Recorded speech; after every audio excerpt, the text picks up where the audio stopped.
ഞാനിന്ന് നിന്നെ സർവദേശത്തിലെ സകല യഹൂദ രാജാക്കന്മാർക്കും പുരോഹിതന്മാർക്കും പ്രഭുക്കന്മാർക്കും ദേശത്തിലെ സർവ്വജനത്തിനും നേരെ ഉറപ്പുള്ള പട്ടണവും താമ്ര മതിലും ഇരുമ്പ് തൂണുമാക്കി വെച്ചിരിക്കുന്നു.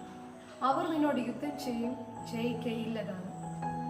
യിരെമ്യാ പ്രവാചന പുസ്തകം 1-ാം അധ്യായം അതിൻ്റെ 18-ാമത്തെ വാക്യമാണ്. ഈ വാക്യം വായിക്കുമ്പോൾ നമുക്ക് മനസ്സിലാക്കാൻ കഴിയുന്ന ഒരു കാര്യം, ദൈവം നമ്മെ ഉറപ്പുള്ള ഒരു പട്ടണത്തിന് തുല്യമാണ് കണ്ടിരിക്കുന്നത്. ഉറപ്പിക്കുന്ന ഒരു ആത്മാവിനെ പറ്റി അവിടെ പരാമർശിക്കുന്നു. അതിനെയാണ് റോക്ക് സ്പിരിറ്റ് എന്ന് പറയുന്നത്, പാറ പോലെയുള്ള ആത്മാവ്. ഏത് പ്രശ്നം വന്നാലും ഏത് പ്രതികൂലം വന്നാലും അതിനെയൊക്കെ ധരണം ചെയ്യാൻ കഴിയുന്ന, അതിനെയൊക്കെ ഫേസ് ചെയ്യാൻ കഴിയുന്ന ഒരു ആത്മാവിനെ പറ്റിയാണ് ഈ വേദഭാഗം നമ്മെ ഓർമ്മിപ്പിക്കുന്നത്.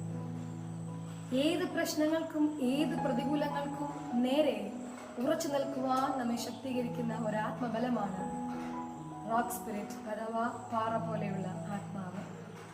ഇന്ന് ഈ ശബ്ദം കേൾക്കുമ്പോൾ നിങ്ങളുടെ ജീവിതത്തിൽ പ്രശ്നങ്ങൾക്കും പ്രതികൂലങ്ങൾക്കും നേരെ നിങ്ങൾക്ക് നിൽക്കാൻ കഴിയുന്നില്ല, തോറ്റുപോകുന്ന അവസ്ഥ നിങ്ങളുടെ ജീവിതത്തിൽ നിങ്ങൾ അനുഭവിക്കുന്നുണ്ടെങ്കിൽ തീർച്ചയായും പ്രാർത്ഥിക്കുക.